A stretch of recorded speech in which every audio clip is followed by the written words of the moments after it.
Hello, in this video I'm gonna show you how you can add a controller to your Nintendo Switch. So if you have a new controller and you want to add it to your console, then you can go over here to controllers.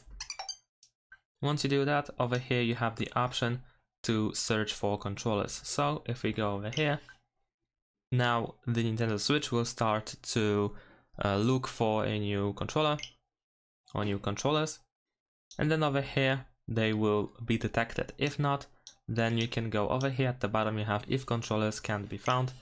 Over here you'll have a bunch of information that you can read and try to fix the issue if they are not detected by your console.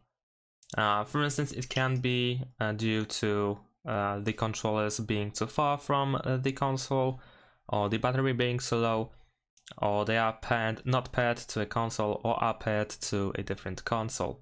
So first of all, you have to make sure that a new set of controllers is not connected to another Switch yet.